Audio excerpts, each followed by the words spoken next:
You must never forget that 18 million Africans were taken from the eastern part of Africa into the Arab world, and men were castrated. You must never forget that. Because the effect of it is with us today. We must never forget that over 12 million Africans were taken to the Caribbean, taken to Europe and America.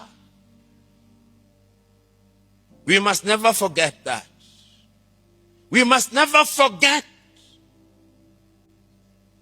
that in Southern Africa, the apartheid regime was underwritten through verses from the Bible by the Dutch Reformed Church.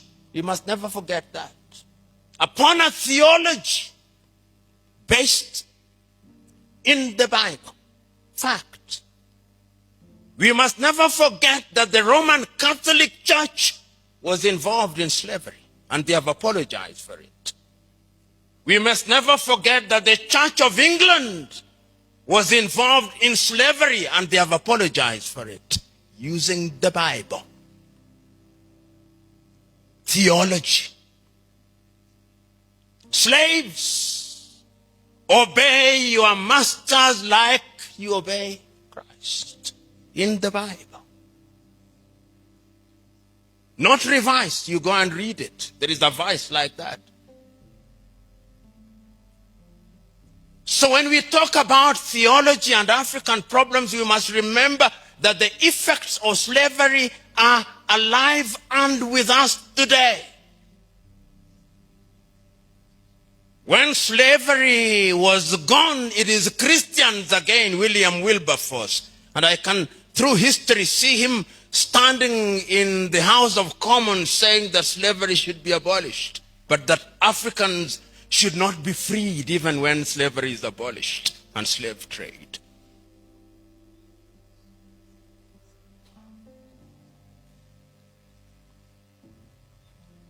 After slavery, colonization came.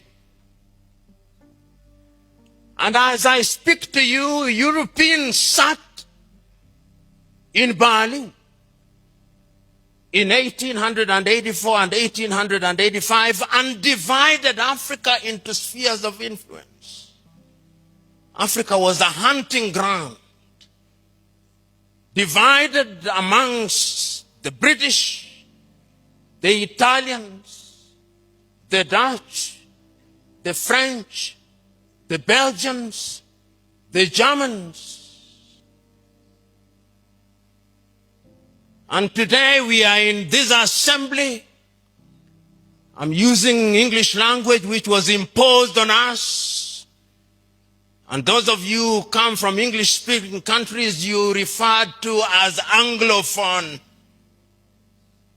Those of you who come from French-speaking countries, you are referred to as Francophone. And those from Portuguese are referred to as Lusophone. Soon there'll be Sinophone. We don't speak Yoruba. I'm not speaking Yoruba. I'm not speaking Kiswahili. There is no Kiswahili interpreter here. There are only French and Portuguese and English. Part of the African problem. We are confused. When my friend resisted their being called a perfect Frenchman, I could understand his anger. Because the colonial project was a dehumanizing and humiliating process.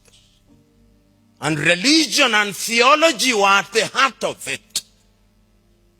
That is why when the European colonizer, we used to be taught in school that the flag followed the cross. I went to Zanzibar, and a young man was taking me through the dungeons, and he showed me there was the school where they taught Africans that they may use them in their labor. There is the church that they touch their spirit, that they may be spiritually confused. And there is the hostel where they treated them that they may use them as labor. I'd never heard such interpretation. That. You must never forget